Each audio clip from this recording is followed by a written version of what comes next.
C'est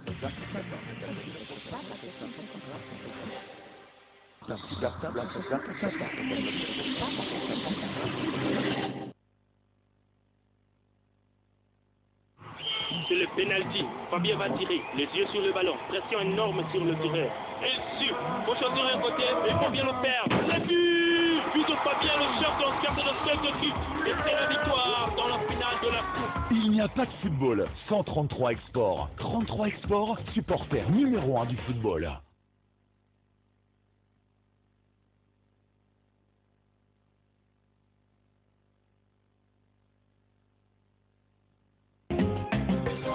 Soif d'exotisme.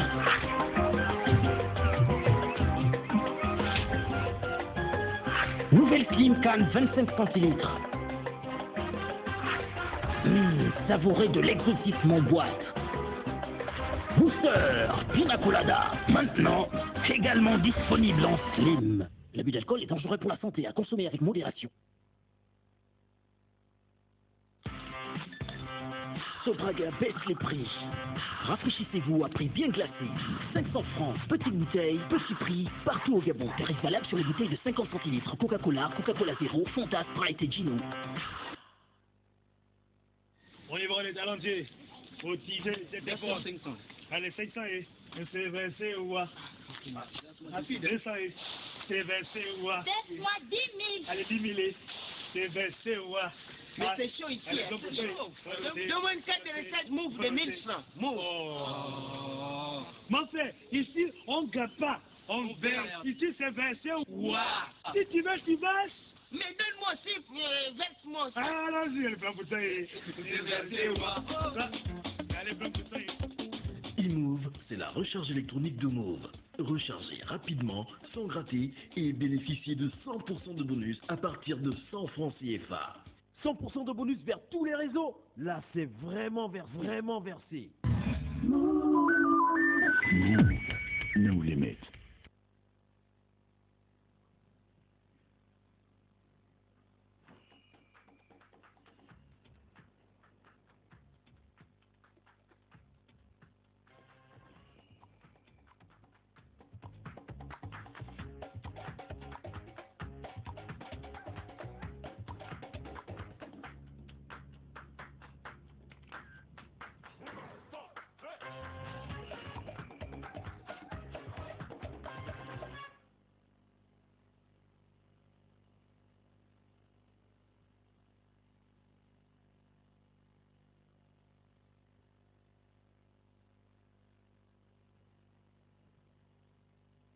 Seigneur, purifie-moi avec l'hysope et je serai pur. Lave-moi et je serai plus blanc que neige. Depuis l'Égypte, Dieu dit à Moïse d'utiliser l'hysope pour purifier les habitants de son peuple. L'hysope est aussi utilisé pour la protection de votre foyer, votre appartement et pour vous purifier en toutes circonstances. C'est aussi une plante thérapeutique. Et oui, plantez votre arbre à partir de 6200 francs CFA. Nos points de vente, Cathédrale Sainte-Marie, Séminaire Saint-Jean, Mbolo, Maxi Cadeau. Infoline 07 32 42 82. L'hysope à tout prix dans le sang du Christ. I learned how to get along, now you're back from outer space. And I find you here with that look upon your face. I should have changed that stupid lock or made you leave your key. If I'd known for a second. Libreville 93 FM.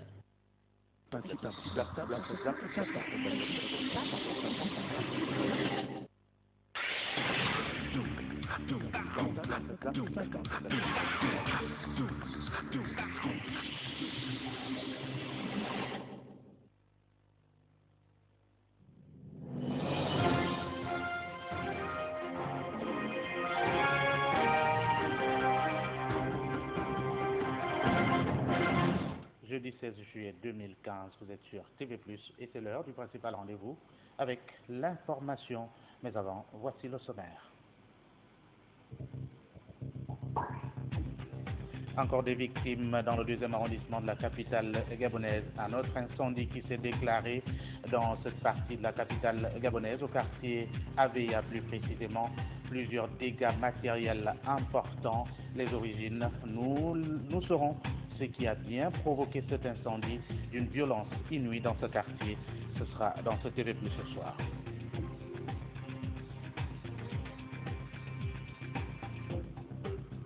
Et nous irons à l'intérieur du pays pour évoquer cette situation pour le moins incroyable, voire impensable. Un compatriote battu par son épouse et qui s'est retrouvé dans l'unique et principale unité sanitaire de la ville de Tchibanga, chef-lieu de la province de la Nyanga. Les explications dans ce journal. Des questions d'assainissement de la ville de Libreville avec la problématique liée aux eaux usées qui sont déjà à l'origine de la dégradation des voies de communication, ainsi qu'on peut le constater dans certains quartiers de la capitale gabonaise. Nous tenterons de comprendre les incidences et nous tenterons également de comprendre pourquoi cette indifférence des autorités quant à cette situation.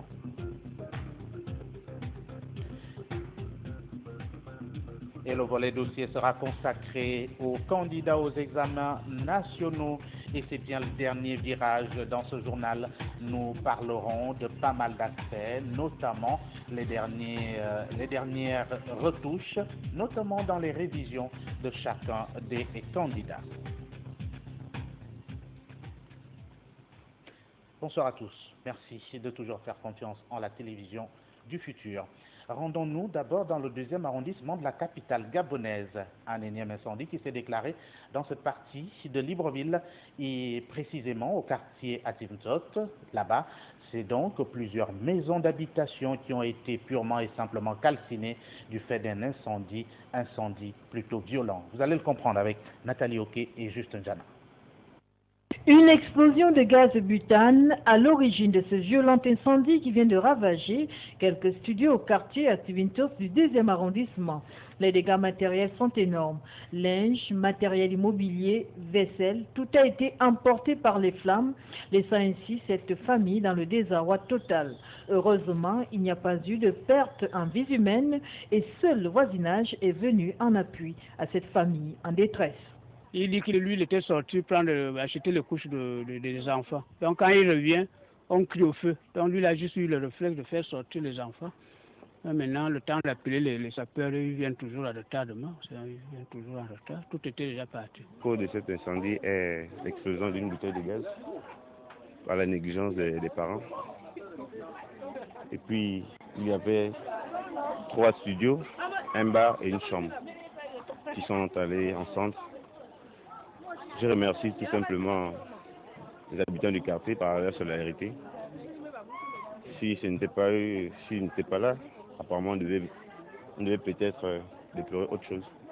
Une politique de relogement et de logement qui n'est toujours pas effective dans notre pays, un appui des sinistrés qui n'arrivent pas toujours après un sinistre, des populations abandonnées à elles-mêmes et elles se débrouillent comme elles le peuvent pour se loger, ceci parfois dans des conditions très difficiles, en attendant que l'État envisage un jour d'une réelle prise en charge des Gabonais économiquement faibles. Et des Gabonais économiquement faibles qui vivent dans la promiscuité, et cela peut à l'évidence entraîner ce genre de cas. Rendons-nous à l'intérieur du pays, incroyable mais vrai, mais c'est un compatriote qui s'est retrouvé sur un lit de l'hôpital dans la ville de Tchibanga, chef-lieu de la province de la Nyanga, du fait justement d'avoir été battu par sa femme. Vous allez le comprendre, ça peut paraître étonnant, mais c'est bien une réalité avec Joël Frankunkoulou et TV+, Nyanga. Je me retrouve sur le lit de l'hôpital parce que j'ai eu un battre avec ma femme. J'ai eu un battre avec ma femme. Et quand nous sommes battus dans la nuit d'hier,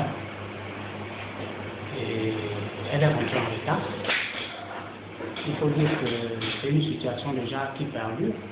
Réalité ou simple plaisanterie? Point d'interrogation. Certaines personnes pourront en rire alors que notre compatriote Adrien Moukani vit un véritable enfer sur terre, car régulièrement bastonné par sa compagne à cause des infidélités de cette dernière. Dehors, il y avait les morceaux de bois de chauffage. C'est comme ça qu'elle a pris le morceau de bois, elle m'a flanqué ça au niveau de mon plaque. Alors moi aussi avec la douleur, c'est comme ça que je l'ai poursuivi parce qu'après qu'elle me frappait, elle a fui. Je l'ai poursuivi, quand je l'ai poursuivi, elle est allée tomber. Alors j'ai commencé à la gifler, mais sachant qu'elle avait déjà un retard, je n'ai pas voulu utiliser la violence.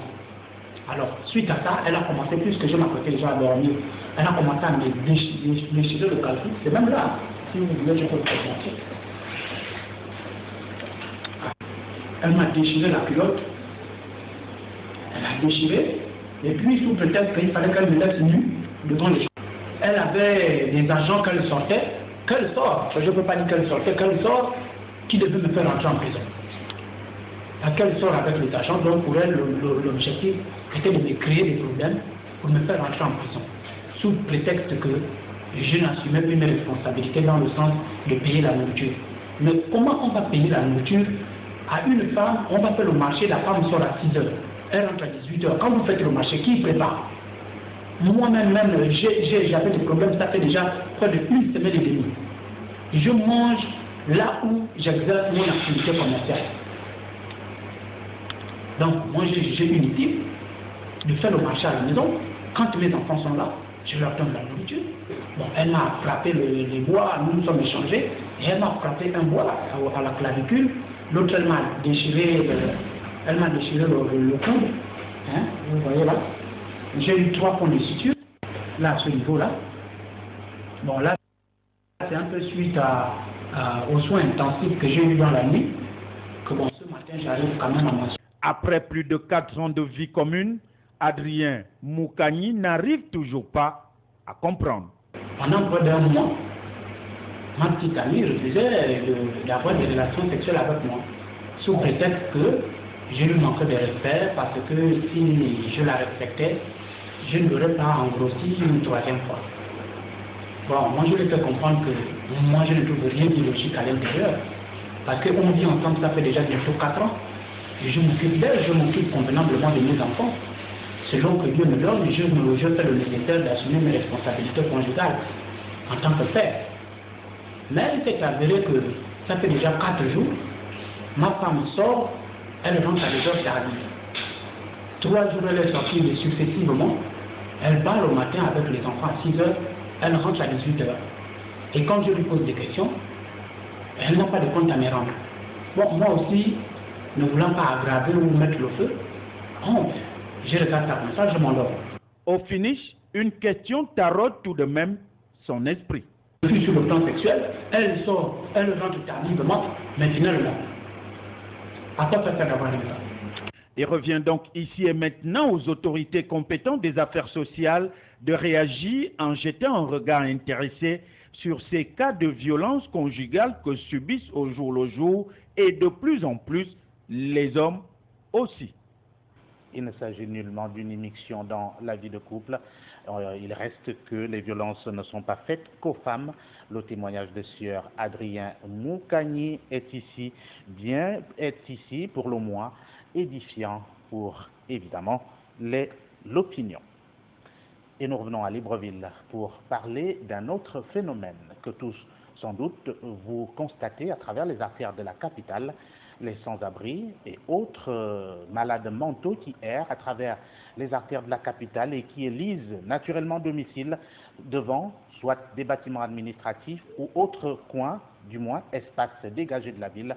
Voyons tout cela avec Juliette Bayard qui était en compagnie de Inès Bettina Makosso. Ils sont un peu plus nombreux depuis que le centre psychiatrique de Mélène traverse une période tumultueuse, les sans-abri. Installés sur un site comme face à l'immeuble Phoebus, à la montée de Luy et à Glace, ou déambulant le long des artères de la capitale, l'on se demande si ces concitoyens n'ont personne pour les recueillir. Ces personnes-là devraient avoir leurs propres parents qui devraient souvent s'en occuper d'eux. Mais dans la mesure d'impossible, c'est l'État qui va prendre la situation en main. Sinon, À mon grand étonnement, je vois des gens en matinée, mais la nuit, je ne sais pas où ils dorment. Mais on ne sait pas pourquoi elle est abandonnée à elle-même. Hein. Je ne sais pas.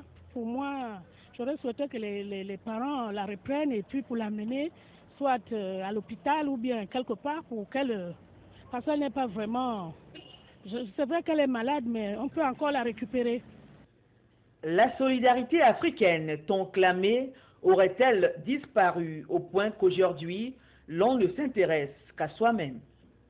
L'Africain n'a plus de solidarité parce que chacun s'occupe de son problème. On ne voit plus le problème de l'autre. Sinon, l'Africain n'a plus de solidarité, hein, sincèrement. Dans le lot de ces sans-abri figurent probablement les parents de certains dignitaires du pays. Tous ces cas rencontrés ne sont pas désespérés, mais aucune main ne leur serait tendue. Parfois accompagnés d'enfants, ils affrontent le soleil, la pluie et ce qui les caractérise. Un traitement semblable à celui réservé aux immigrés clandestins nouvellement arrivés chez l'ancien colon. Et c'est bien le délitement du tissu social qui est ici mis en exergue. Retour justement sur la situation des agents de l'hôpital psychiatrique de Mélène en grève depuis plus d'un an déjà et qui n'arrivent pas à trouver des solutions à leurs revendications émises à la tutelle et depuis lors, rien ne semble bouger de ce côté-là. Nos reporters Juliette Bayard, toujours en compagnie de Inès Bettina Makosso, nous renvoient l'image de cet hôpital. Il est 13h ce jeudi 16 juillet, heure à laquelle la cour du centre psychiatrique de Mélène devrait grouiller de monde. Pourtant, presque personne ne passe. En faisant le tour du propriétaire, un visage humain apparaît. C'est un malade interné qui semble apprécier la présence des reporters et leur explique la situation. Oui, je m'occupe de moi, me donne des médicaments, je bois. Me donne aussi la nourriture, je mange. Je bois aussi de l'eau. Mais sauf qu'il n'y a pas le à boire. Mais dites-nous, Daniel, est-ce que ce matin, il y avait le personnel ici là pour s'occuper de vous? Ce matin, il n'y avait personne. Sauf qu'il y avait seulement ceux qui sont venus nous donner les médicaments et puis ils sont retournés. À 10 heures. Le directeur adjoint du centre, quant à lui, est revenu sur les attentes du personnel et le fonctionnement actuel de la structure. Est-ce que l'activité a repris? Pas totalement. Là, c'est ça évolue à quel niveau? Il a évolué au niveau de l'activité en elle-même, dans la mesure où l'administration a repris le travail, la main-d'œuvre a repris le travail, du moins une activité minime. Et au niveau des praticiens, des infirmiers particulièrement et des techniciens supérieurs, ils ont repris le travail dans une certaine mesure, dans la mesure où ils sont mis à soigner les patients internés. Mais malheureusement, jusqu'à présent, l'activité, l'hôpital est fermé à l'extérieur.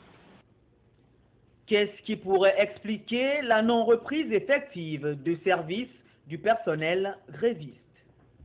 À ce qui me semble, d'après ce qu'ils disent, ils ont besoin de voir matériellement les travaux reprendre au niveau de la réhabilitation, semble-t-il.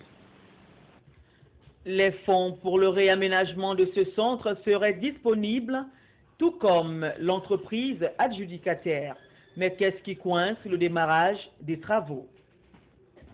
En attendant, nos compatriotes malades peuvent toujours errer les rues et cela n'honore pas l'image du pays. Bien entendu, interpellation faite ici aux autorités sanitaires du pays.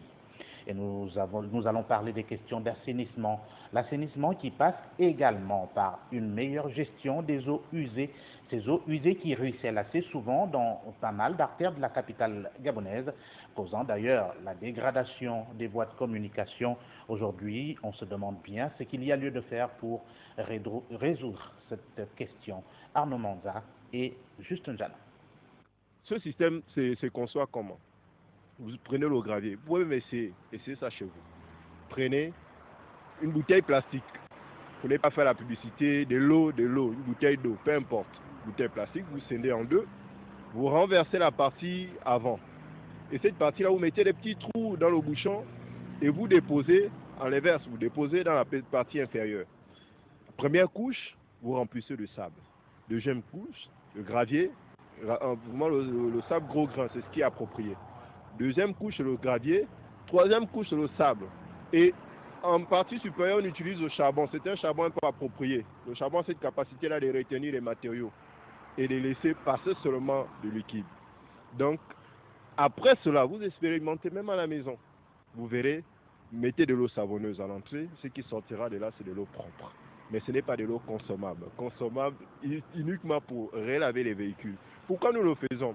Le pays est confronté à des problèmes de pénurie d'eau dans plusieurs quartiers. Et continuer à agir comme nous agissons, c'est être égoïste.